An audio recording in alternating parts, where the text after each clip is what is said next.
So for those that don't know, man, we like to, kick off the interview, like first time I'm interviewing and stuff. Give me a brief history into the musical life of, Elro, for those that don't know.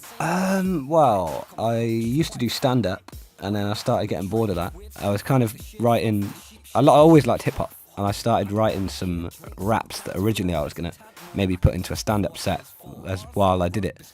But then I thought that would be a bit rubbish. So I started writing more. I put raps out on the internet, and they were doing all right, getting good response and that.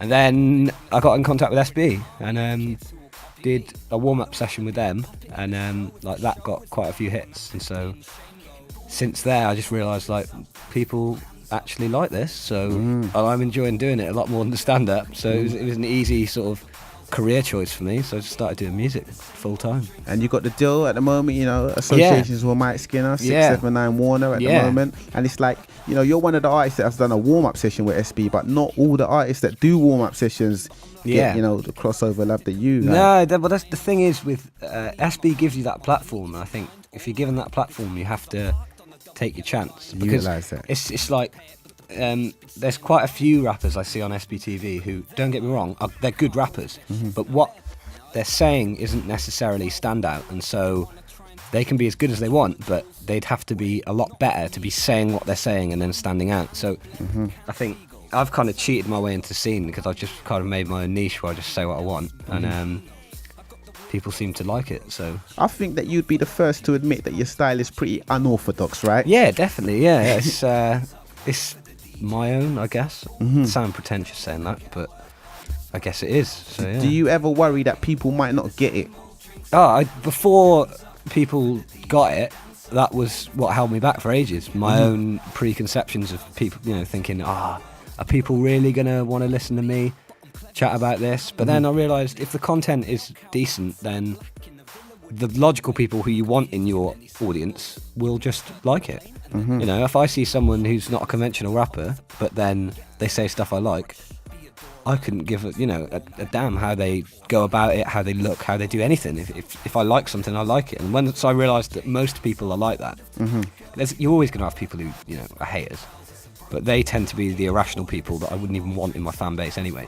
So it's quite nice for me. I feel like I'm kind of sieving out my fan base, so we've got the right ones left. I kind of trick them on Twitter by saying silly stuff, and then the idiots kind of get sifted out. They get blocked eventually. So, but this might be funny me asking you this. I'm not sure if many people have asked you this, but coming from Wales, man, what's it like coming from Wales? I mean, is there much competition around there to keep you hungry? There's other Welsh rappers. Yeah.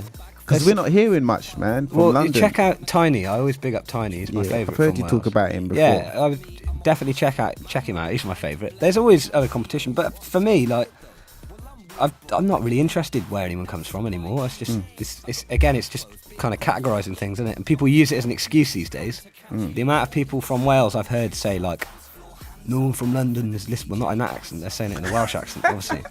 No one from London's listening to the Welsh scene, boy. Hello.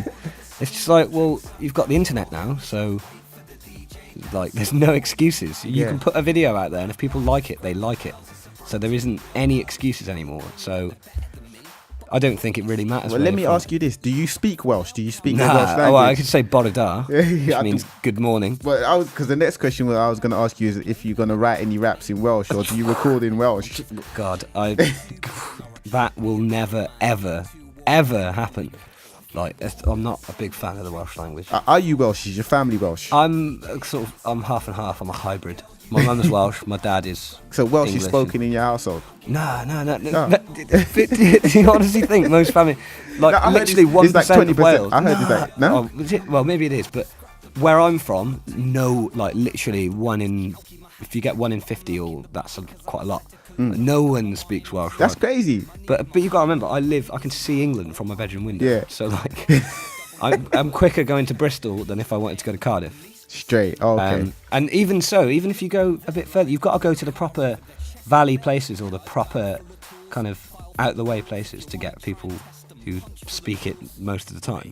There's quite a few in North Wales. I was going to say, you being Welsh, your mum being Welsh, she might say, son. She doesn't speak Welsh. Yeah? No. Okay. Not even my grandparents speak Welsh. Mad. It's just, Although my grandparents stick up for the Welsh language, I'm not a big fan of it. So It sounds a bit weird. How important is it for you to make an impact in London? As important as it is anywhere, really, I guess. But well, obviously London is the place to be, isn't it, in the UK, and so it's. I don't really know. It's just, for me, I'm not really trying to target anyone or anything.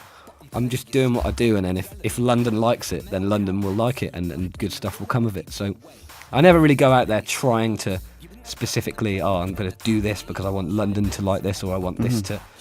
I just do it for me, really. Because I wanted to know if there's a method to the madness, because your mixtape's called Porcelain Corpse, and I understand that you just called it that just randomly because you like the words. Yeah. Well, like, the mixtape it's not about one thing.